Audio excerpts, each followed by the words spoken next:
tempatnya. Cornerstone kita, kabar baik selamanya. God News datang kini, berita sukacita. Transformasi ini mengubah hidup kita. Mazmur pasalnya yang ke-73. Mazmur Asaf. Sesungguhnya Allah itu baik bagi mereka yang tulus hatinya, bagi mereka yang bersih hatinya. Tetapi aku sedikit lagi maka kakiku terpeleset, sebab aku cemburu kepada pembual-pembual kalau aku melihat kemujuran orang-orang fasik. Sebab kesakitan tidak ada pada mereka, sehat dan gemuk tubuh mereka. Mereka tidak mengalami kesusahan manusia dan mereka tidak kena tulah seperti orang lain. Sebab itu mereka berkalungkan kecongkakan dan berpakaian kekerasan. Karena kegemukan kesalahan mereka menyolok. Hati mereka meluap-luap dengan sangkaan. Mereka menyindir dan mengata-ngatain dengan jahatnya. Hal pemerasan dibicarakan mereka dengan tinggi hati. Mereka membuka mulut melawan langit dan lidah mereka membual di bumi. Sebab itu orang-orang berbalik kepada mereka, mendapatkan mereka seperti air yang berlimpah-limpah. Dan mereka berkata, bagaimana Allah tahu hal itu? Adakah pengetahuan pada yang Maha Tinggi? Sesungguhnya itulah orang-orang fasik. Mereka menambah harta, benda dan senang selamanya. Sia-sia sama sekali aku mempertahankan hati yang bersih dan membasuh tanganku tanda tak bersalah. Namun sepanjang hari aku kena tulah dan kena hukum setiap pagi. Sesungguhnya aku berkata, aku mau berkata-kata seperti itu, maka sesungguhnya aku telah berkhianat kepada angkatan anak-anakmu. Tetapi ketika aku bermaksud untuk mengetahuinya, hal itu menjadi kesulitan di mataku, sampai aku masuk ke dalam tempat kudus Allah dan memperhatikan kesudahan mereka. Sesungguhnya di tempat-tempat licin kau taruh mereka, kau jatuhkan mereka sehingga hancur. Betapa binasa mereka dalam sekejap mata, lenyap habis oleh karena kedahsyatan. Seperti mimpi pada waktu terbangunnya Tuhan, pada waktu terjaga rupa mereka kau pandang hina. Ketika hatiku merasa pahit dan buah pinggangku menusuk-nusuk rasanya, aku dungu dan tidak mengerti, seperti hewan aku di dekatmu. Tetapi aku tetap di dekatmu, engkau memegang tangan kananku, dengan nasihatmu engkau menuntun aku, dan kemudian engkau mengangkat aku ke dalam kemuliaan. Siapa gerangan ada padaku di sorga selain engkau? Selain engkau tidak ada yang kuingini di bumi. Sekalipun dagingku dan hatiku habis lenyap, gunung batuku dan bagianku, tetaplah Allah selama-lamanya. Sebab sesungguhnya siapa yang jauh daripadamu akan binasa.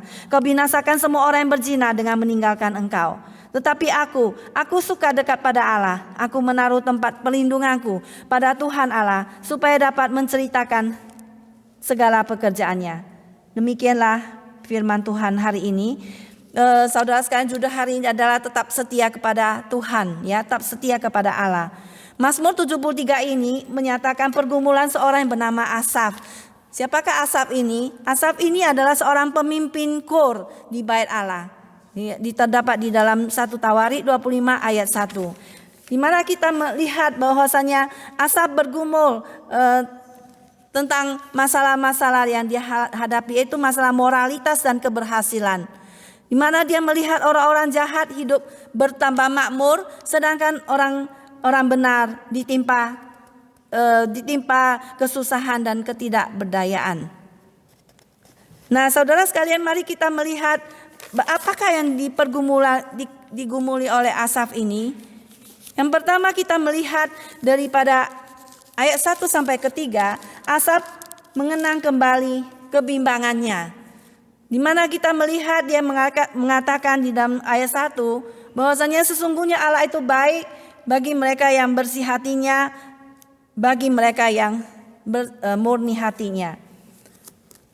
Ini adalah pernyataan yang positif yang dia pikir ulang, bahwa tidak ada keraguan pada pemazmur di dalam kesimpulan seperti ini.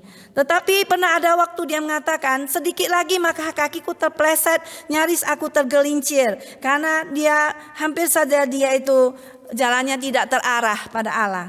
Di mana dia hampir saja terhuyung-huyung dalam seretan dosa, mendadak ke dalam ketidakpercayaan kepada Tuhan. Di dalam Roma pasal 4 ayat 20 kita melihat bahwasanya Abraham itu tetap percaya kepada Tuhan, di mana dia berkata terhadap janji Allah, ia tidak bimbang karena ketidakpercayaan. Malah ia diperkuat dalam imannya dan ia memuliakan Allah. Maka karena ia imannya kepada Tuhan, maka hal itu diperkenan oleh Tuhan. Jadi imannya kepada Tuhan itu kita dibenarkan karena iman. Jadi percaya penuh kepada Tuhan. Dan sampai inilah yang dialami oleh Abraham.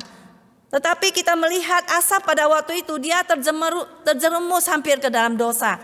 Karena dia cemburu, dia iri hati terhadap siapa? Terhadap keberhasilan orang-orang yang membual, yang jelas-jelas menikmati hidup yang secara duniawi, yaitu jauh berhasil daripada dia sendiri yang baik, yang benar di hadapan Tuhan, yang setiap hari beribadah kepada Tuhan.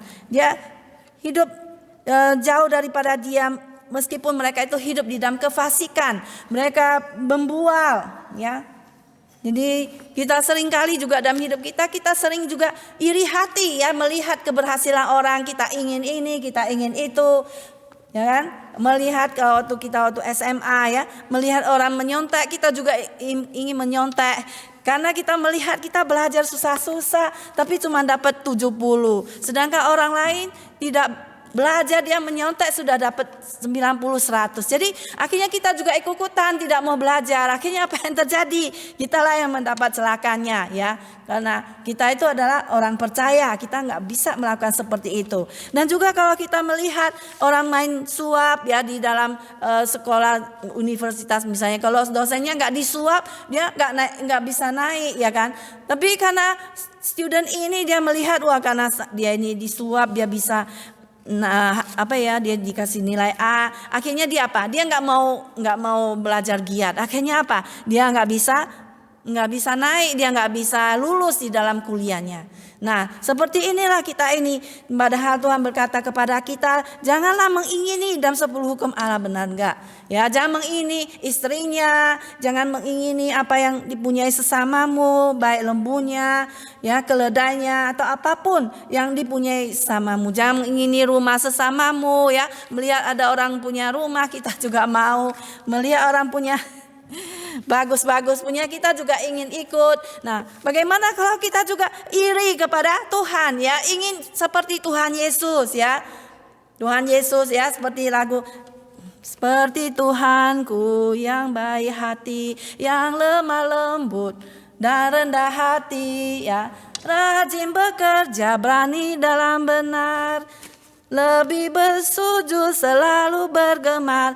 Jadi kita jangan mengutamakan yang lahiriah ini, ya, yang maunya yang mewah-mewah, menjadi kaya raya, tapi kita bagaimana mengikuti teladan Tuhan Yesus. Nah, itulah yang penting yang harus kita pelajari, sehingga kita mengatakan supaya kita serupa dengan Tuhan di dalam Roma pasal 8:28, ya.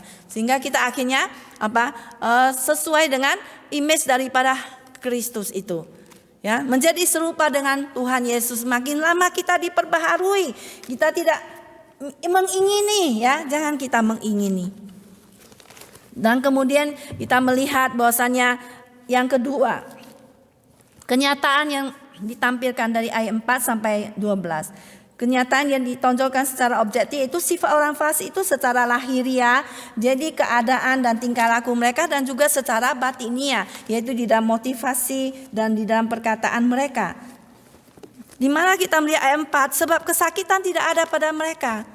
Bahwasanya mereka itu sehat dan gemuk tubuh mereka tidak mengalami kesusahan manusia, dan mereka tidak kena tulah seperti orang lain. Sebab itu mereka berkalungkan kecongkakan dan berpakaian kekerasan.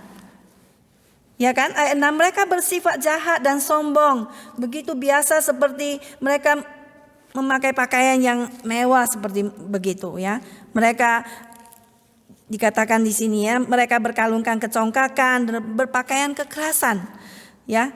Kemudian ayat 7, karena kegemukan kesalahan mereka menyolok hati mereka meluap-luap dengan sangkaan. Perkataan mereka terpusat hanya pada keuntungan diri mereka sendiri, perhatian mereka itu, dan seluruh pikiran dan cita-cita mereka hanyalah kesia-siaan belaka, hanya tertuju kepada keadaan sekarang ini.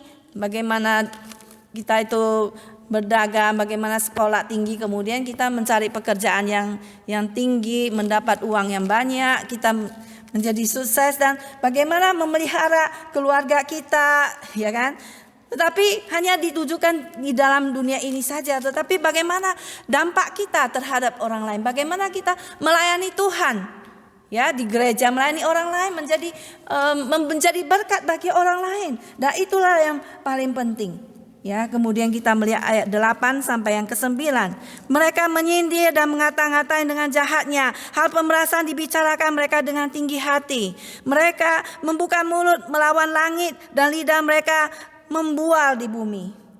Ya, memang sikap yang demikian itu menunjukkan penilaian diri yang berlebihan, dan seperti ucapan mulut mereka benar-benar mencerminkan hati mereka, di mana tidak ada sesuatu pun baik yang di langit maupun di bumi yang berada di luar jangkauan celaan mereka itu.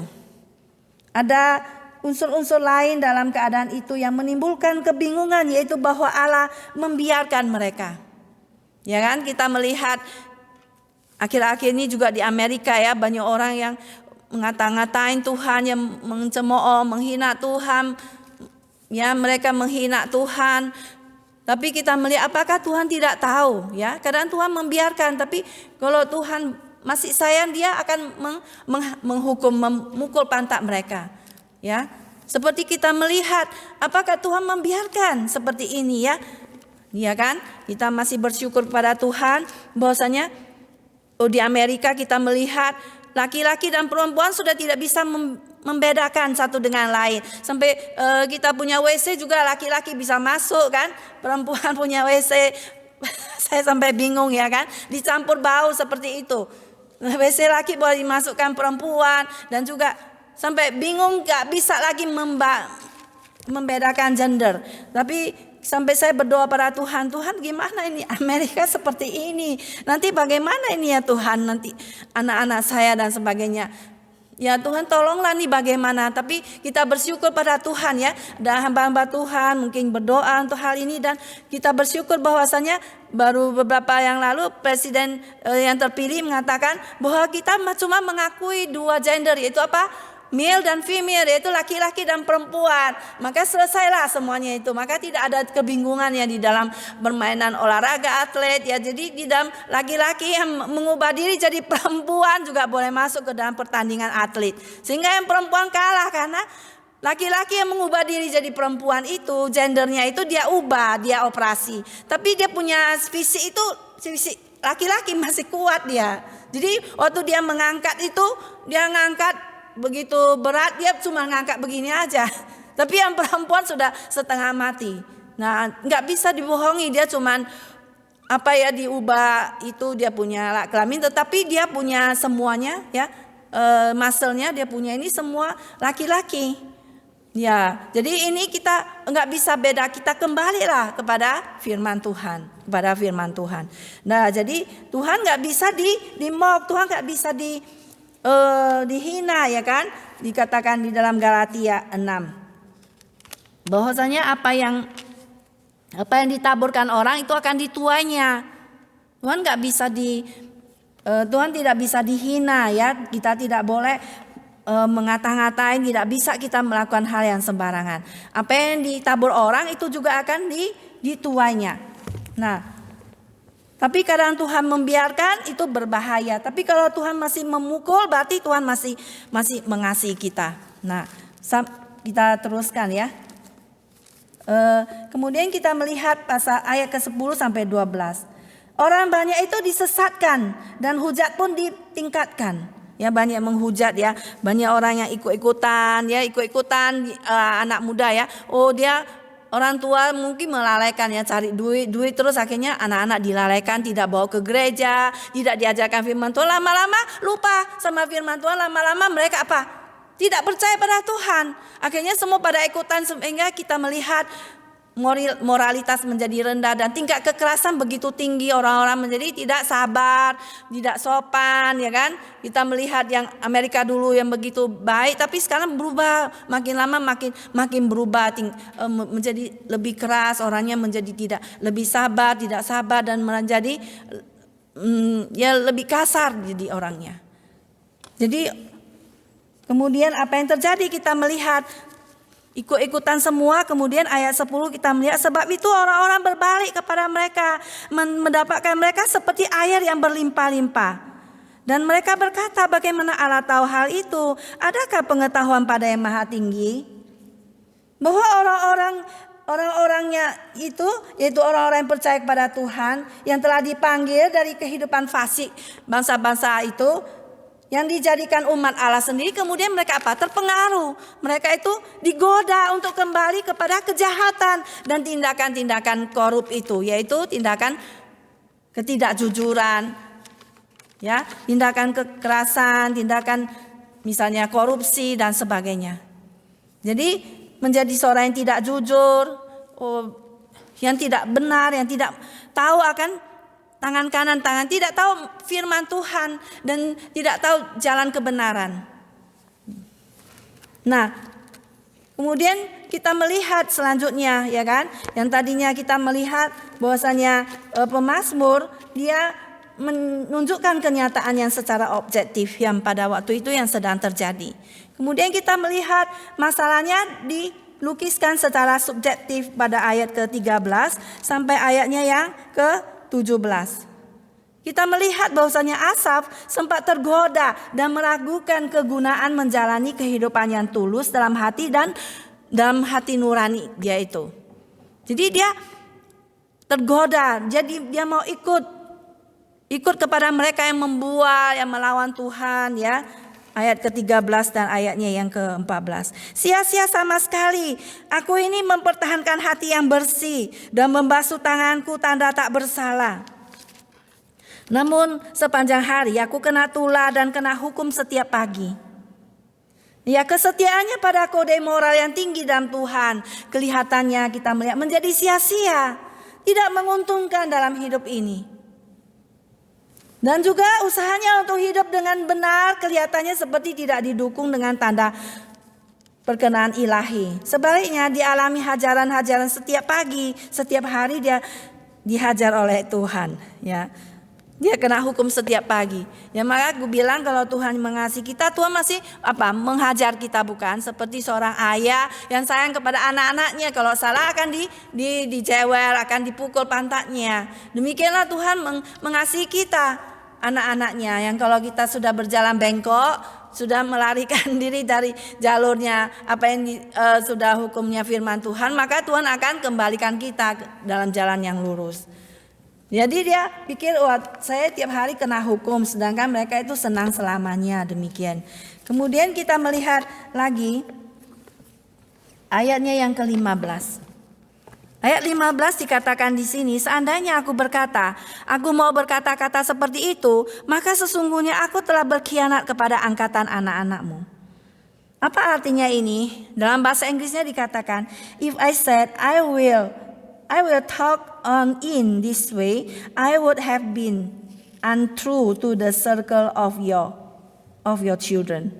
Jadi dia katakan, andai kata ia secara terbuka mengemukakan keraguannya ini, ia akan merupakan pengkhianat terhadap anak-anak Allah dan membuat mereka membuat mereka bimbang. Ya, seorang yang benar atau menguasai lidahnya akan berpikir dahulu sebelum dia bicara, bukan? Ia akan mengemukakan masalahnya serta mengutamakan kesejahteraan rohani anak-anaknya. Maka kalau dia mengajar yang tidak-tidak pada anaknya akan binasa, bukan?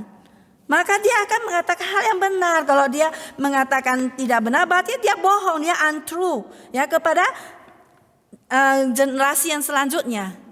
Maka kita sebagai orang tua, kita harus membimbing anak-anak kita ke dalam jalan benar, jalan daripada yang lurus, jalan firman Tuhan. Jadi kalau kita sudah tidak benar, kita tidak menjadi contoh dan teladan yang baik. Jadi kita tidak mengutamakan kesejahteraan rohani orang-orang lain. Maka sebagai orang tua, kita patut mempas kita punya firman iman kepada generasi selanjutnya.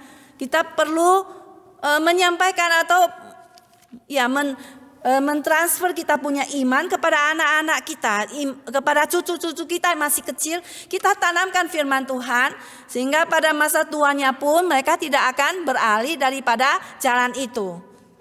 Ya, seperti papa kita yang mengajarkan kita sejak kita kecil, kita tidak akan lupakan hal itu. Maka supaya iman daripada cucu kita tidak hilang dan anak kita harus sebagai orang tua harus tahu di mana anak-anak kita berada pada saat ini. Di mana cucu kita pada saat ini, apakah mereka pergi ke gereja? Apakah mereka mencintai Tuhan? Apakah mereka saat ini ada melayani Tuhan apa tidak? Atau mereka hanya mengejar hal-hal yang duniawi saja? Sehingga kita melihat ya, sebentar teman kita akan sharing bahwasanya ada negara kita yang tadinya negara provinsi Kristen seperti di Manado, tapi saat ini sudah tinggal 50%, ya kan? Atau di negara atau di kota-kota lain yang kota Kristen, tapi kemudian menjadi 50% mereka, anak-anak mereka tidak percaya, tidak mengenal lagi Kristiani. Kristen itu apa? Iman itu apa? Tentang Injil itu apa? Gospel itu apa? Kabar baik itu apa? Mereka sudah lupa. Maka perlu lagi kita diingatkan lagi. Ya, kita perlu cerita jadi guru sekolah minggu lagi kepada anak dan cucu kita. Ya, kita perlu lagi sekarang ingatkan lagi supaya kita tidak berkhianat kepada angkatan anak-anak kita. Generasi selanjutnya kita mau jadi apa, ya kan, seperti di Amerika ini.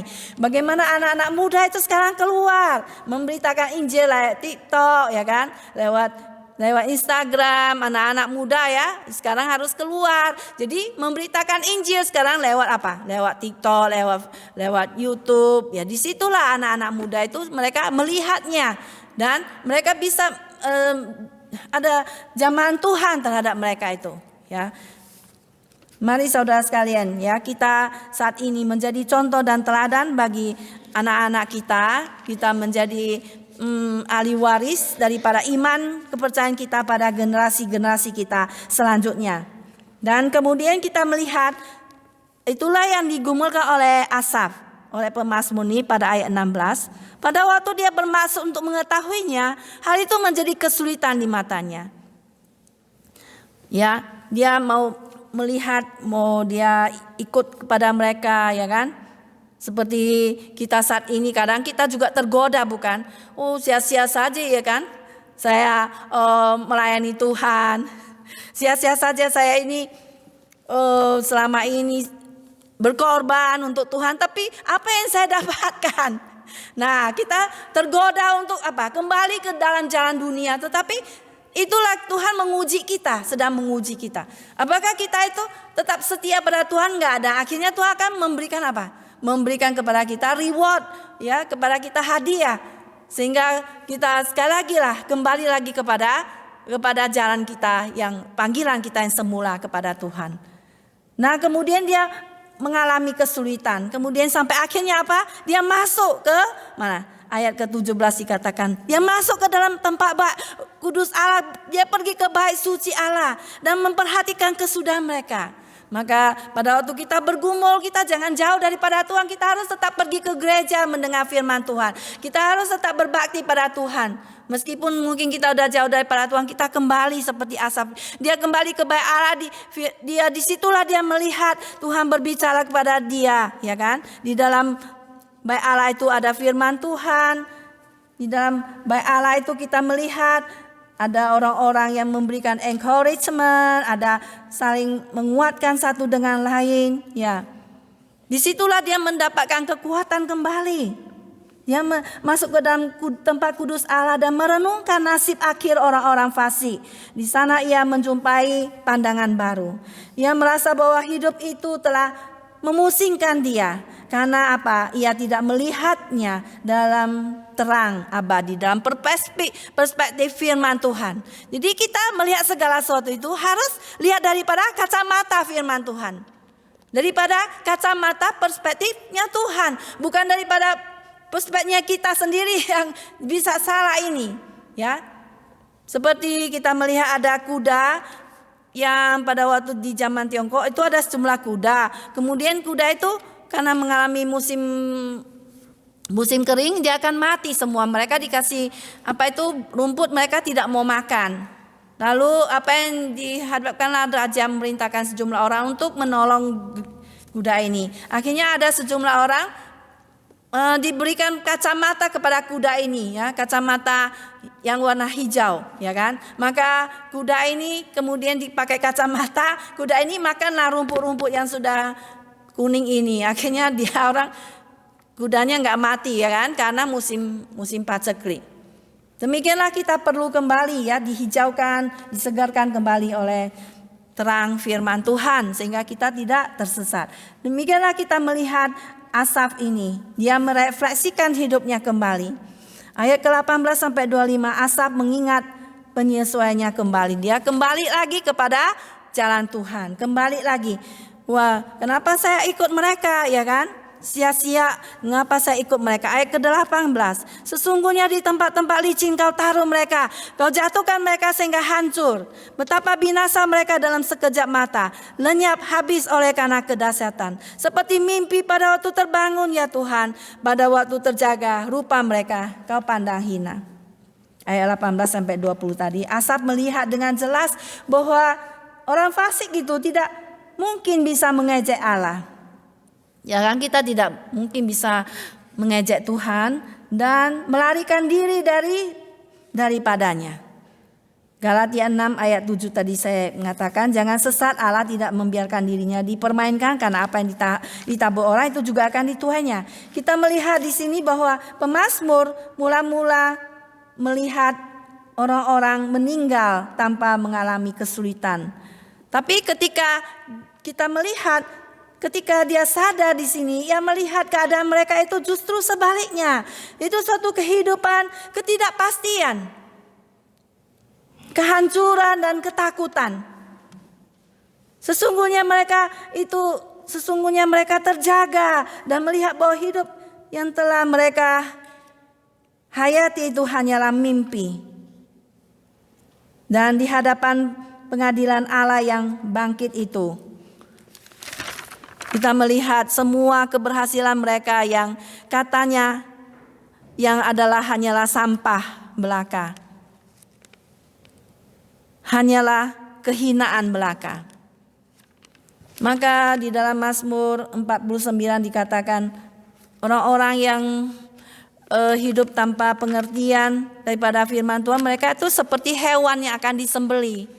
Jadi kita itu akan seperti suatu hewan aja yang akan dibunuh, ya kan, kalau kita tidak mempunyai pengertian hidup itu. Kita melihat Mazmur 17 ayat ke-15. Mazmur 17 ayat ke-15 judulnya demikian. Tetapi aku dalam kebenaran akan kupandang wajah-Mu, dan pada waktu bangun aku akan menjadi puas dengan rupa-Mu. Jadi biarlah kita selalu dalam kebenaran memandang wajah Tuhan, dan kita akan puas dengan rupanya Tuhan.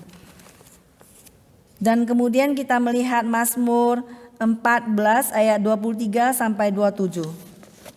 Mazmur 14 ayat 23 sampai 27. Oh ya.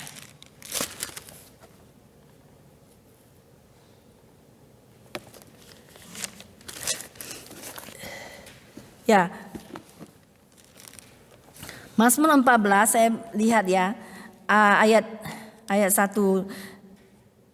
Bahwasanya orang bebal berkata dalam hatinya, tidak ada Allah, busuk dan jijik perbuatan mereka, tidak ada yang baik. Tuhan memandang ke bawah dari sorga kepada anak-anak manusia untuk melihat, apakah ada yang berakal budi dan yang mencari Allah. Mereka semua telah menyeleweng, semuanya telah bejat, tidak ada yang berbuat baik, seorang pun tidak. Tidak sadarkah semua orang yang melakukan kejahatan, yang memakan habis umatku seperti memakan roti dan yang tidak berseru kepada Tuhan? Di sanalah mereka ditimpa kejutan yang besar, sebab Allah menyertai angkatan yang benar. Kamu dapat mengolok-ngolok masuk orang yang tertindas, tapi Tuhan adalah tempat perlindungannya. Nah, saudara sekalian, Asaf kembali lagi kepada jalan Tuhan. Karena nasib daripada orang fasik itu akan binasa. begitu cepat meluncurnya, tidak ada yang menahannya. Ya kan, katakan, di tempat yang licin kau taruh mereka, kau jatuhkan mereka sehingga hancur. Dan rupa mereka dipandang hina oleh Tuhan. Maka pemazmur berkata di dalam ayat 21 dan 25, kita melihat bagaimana bedanya, ya kan?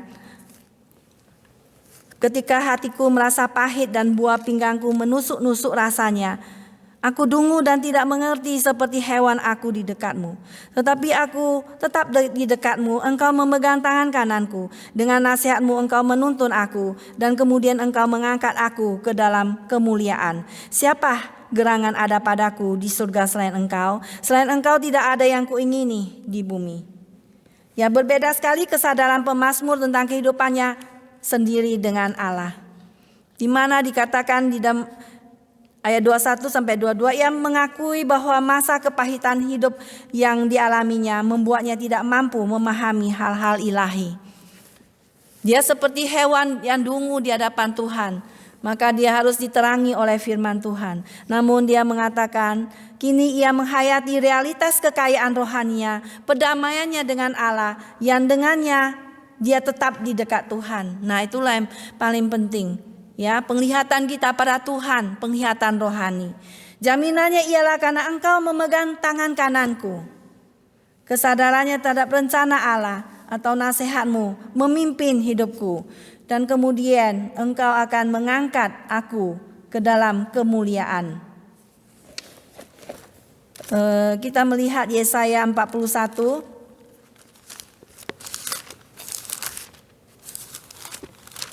Ayatnya yang ke-10.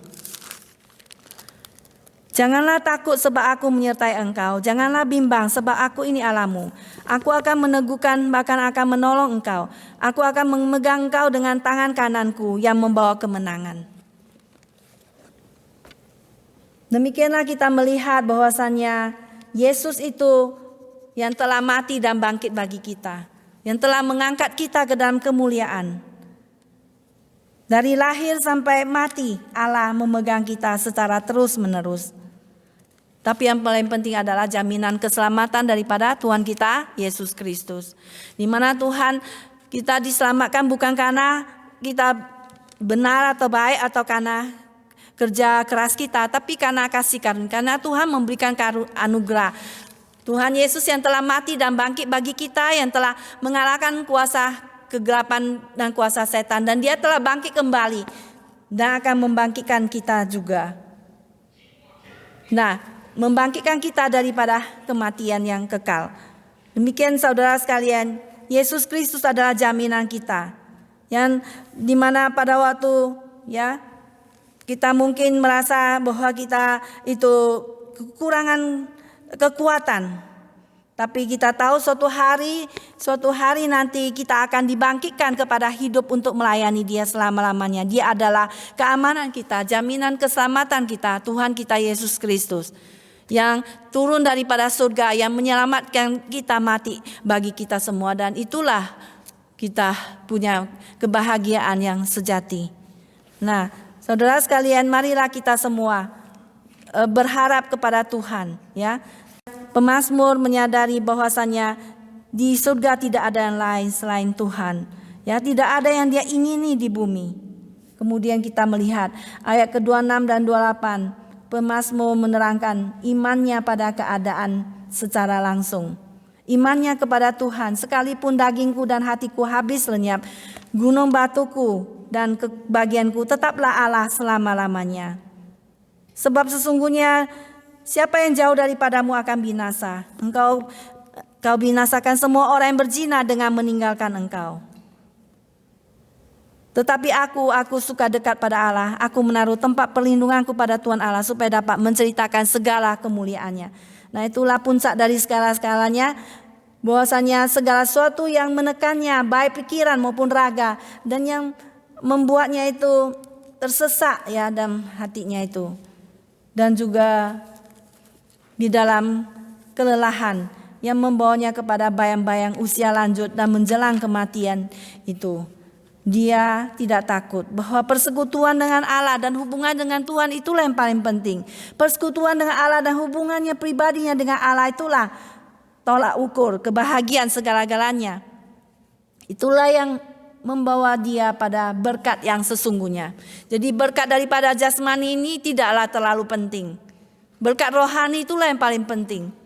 Jadi seseorang yang telah bekerja dan hidup di dunia ini, kalau dia hanya bekerja dan memperkaya dirinya, kemudian menjadi manfaat bagi orang yaitu keluarganya sendiri, itu pun setelah dia meninggal itu dia sia-sia karena dia tidak memberikan dampak kepada orang lain.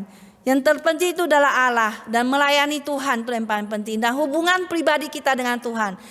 Ya, seperti kata Tuhan Yesus, apa itu hidup yang kekal? Hidup yang kekal adalah apa? Yaitu kita mengenal Allah dan mengenal Yesus Kristus yang telah Engkau utus. Mengenal itu artinya apa? Mempunyai hubungan pribadi dengan Tuhan. Mengenal secara luar dan dalam. Mempunyai hubungan yang intim dengan Tuhan. Dan juga kita mengenal apa yang disuka Tuhan dan yang tidak disukai oleh Tuhan. Dan itulah yang paling penting, bukan pada hal-hal yang materi yang bersifat sementara aja. Kemudian kita melihat ayat ke-27. Mereka yang undur dari jalan Allah tidak bisa lepas dari penghancuran. Ayatnya yang ke-27. Sebab sesungguhnya siapa yang jauh daripadamu akan binasa. Kau binasakan semua orang yang berzina dengan meninggalkan engkau. Jadi yang paling penting adalah apa? Dekat kepada Tuhan. Yang paling penting itu adalah kita dekat kepada Tuhan dan kita mendengar suaranya, yaitu firman Tuhan yang berbicara pada kita melalui Alkitab, melalui firman-Nya. Jadi apa saudara, kita berdoa setiap hari pada Tuhan, bersaat teduh kepadanya, mendengar firman-Nya dan suaranya setiap hari. Tetap berpegang teguh pada janji mula-mula kita pada Tuhan sebagai hamba Tuhan, sebagai pelayannya, sebagai anak-anaknya. Maka kita melayani Tuhan di gereja.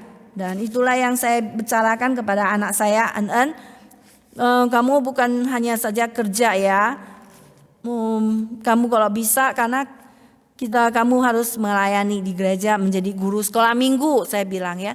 Ya ma, nanti saya hari Minggu lihat di kelas sekolah minggu dulu.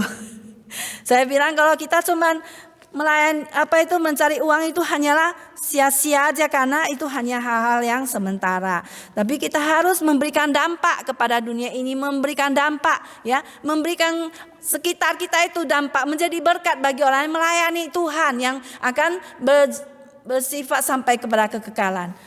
Karena saya berkata, saya waktu umur 20-an pun saya juga jadi guru sekolah minggu, jadi umur 20 tahun ya, menjadi guru sekolah minggu, melayani ya. Dan juga dulu pasal juga. Jadi kita harus melayani Tuhan, saya bilang. Nah, demikianlah kita melihat ada perbedaan yang jauh dengan orang yang dekat kepada Tuhan dan orang yang jauh daripada Tuhan. Orang yang jauh daripada Tuhan, ya, mereka akan mengalami penghancuran, akan dibinasakan oleh Tuhan, ya. Sesungguhnya siapa yang jauh daripadamu akan binasa. Kau binasakan semua orang yang berzina dengan meninggalkan engkau. Maka apa, saudara, kita harus tetap apa? Tetap setia kepada Tuhan. Kita jangan melihat kanan kiri, melihat orang, tapi kita harus melihat Tuhan Yesus. Jangan orang ini begini begitu, tapi bagaimana kita harus tetap setia melakukan yang baik, melakukan firman Tuhan. Jangan kita iri hati ya kan kepada orang yang melakukan yang tidak benar. Jadi itulah yang firman Tuhan hari ini, supaya kita itu tetap setia kepada Tuhan apapun yang terjadi dalam hidup kita. Tetap setia, kita jangan berzina meninggalkan Tuhan. Jangan kita jauh daripada Tuhan. Maka kalau kita sudah jauh, kita harus sadar, kita harus kembali lagi. Ya, supaya kita tidak jauh daripada Tuhan dan binasa. Asaf suka dekat pada Allah. Dan dia berkata, aku menaruh tempat perlindunganku pada Tuhan Allah, supaya dapat menceritakan segala pekerjaannya. Nah, seperti seorang yang bernama Polikarpus, dia seorang yang hidup pada abad pada tahun 69 sampai tahun 156. Polikarpus ini adalah murid daripada Rasul Yohanes di Smyrna. Dan dia itu pada waktu melayani Tuhan, dia mengalami penyiksaan, dia akan dibunuh martir ya, disuruh menyangkal Tuhan Yesus. Tetapi pada waktu dia disiksa oleh kekaisaran Roma, disuruh kamu coba kutuk Tuhan Yesus supaya kamu tidak dibakar hidup-hidup. Ya mau enggak? Jadi Polikarpus mengatakan, sudah umur 86 tahun saya melayani Tuhan, tidak pernah sedikit pun Tuhan Yesus tidak baik padaku. Bagaimana saya ini akan mengutuk Tuhan? Ya akhirnya kita melihat Polikarpus dibakar hidup-hidup di tiang. Akhirnya ya kita melihat dia sekarang ada di surga ya. Orang bisa membakar tubuhnya tapi tidak bisa membakar jiwanya. Nah itulah kita punya pengabdian dan identitas kita pada Tuhan. Kita terus teguh kepada Tuhan sampai titik akhir kita. Kita boleh saja mengalami kesakitan ya daripada Tuhan, tetapi kita tetap harus setia kepada Tuhan. Dan kita melihat bahwasanya pada waktu kita mendapat berkat daripada Tuhan, kita melihat bagaimana kita mau mengkhianati Tuhan kita Yesus Kristus. Tuhan itu begitu baik, dia mengampuni dosa kita, ya kan? Pada waktu kita dalam kesulitan, dia menjawab doa kita, ya kan? Pada waktu kita ada dia membuka jalan bagi kita. Jadi bagaimana kita bisa tidak baik kepada Tuhan?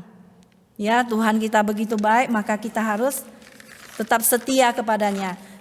Maka setelah kita mendapatkan berkat daripada Tuhan, kita harus melayani Tuhan seperti yang saya katakan tadi ya kan, supaya dapat menceritakan pekerjaannya ya, supaya kita dapat menceritakan segala pekerjaan Tuhan kepada orang-orang sekitar kita, menjadi saksi bagi Kristus dimanapun kita berada, supaya kita itu tidak hanya menyimpan sendiri, tapi kita menjadi berkat bagi orang lain, supaya pada waktu kita mati meninggal dunia ini, kita meninggalkan harta di surga, meninggalkan apa itu?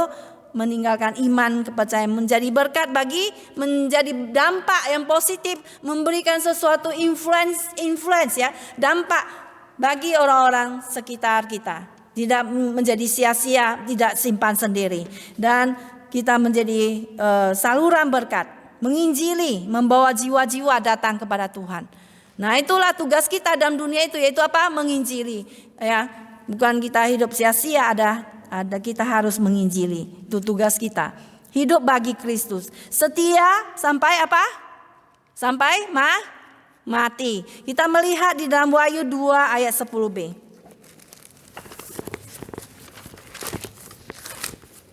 Wahyu pasal 2 ayat 10b. Mari kita baca bersama-sama. Wahyu pasal 2 ayat 10b. 1, 2, 3. Hendaklah engkau setia sampai mati, dan aku akan mengaruniakan kepadamu mahkota kehidupan. Kita harus setia kepada Tuhan Yesus sampai mati. Mari kita menyanyikan lagu Setia-setialah. 1, 2, 3. Setia-setialah, setia sampai mati, seperti Tuhan Yesus, setia sampai mati. Apakah balasanmu untuk kasih setianya? Setia-setialah, setia sampai mati. Amin semuanya. Jangan kita meninggalkan Tuhan ya, seperti yang dilakukan oleh Asaf ini. Dia mau tetap dekat kepada Tuhan dan bisa menceritakan segala pekerjaannya. Amin. Mari kita masuk ke dalam doa. Bapa di dalam surga, kami ucap syukur dan terima kasih kepada Engkau Tuhan. Firman-Mu kami beritakan tak berakhir, tapi biarlah Engkau tetap berkata-kata dalam hati kami dan pikiran kami, sehingga jalan kami selalu terarah kepadamu, dan kami hidup selalu berada di dekat-Mu dan selalu hidup di depan-Mu, di hadapan-Mu Tuhan. Dengarlah doa kami Bapa, biarlah Engkau kami tidak pulang dengan sia-sia, kami membawa berkat daripada firman-Mu.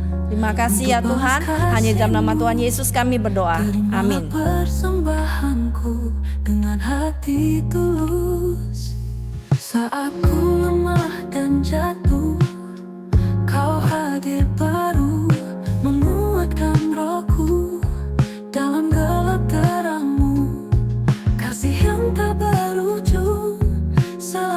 setia mendampingi di setiap jalan yang ku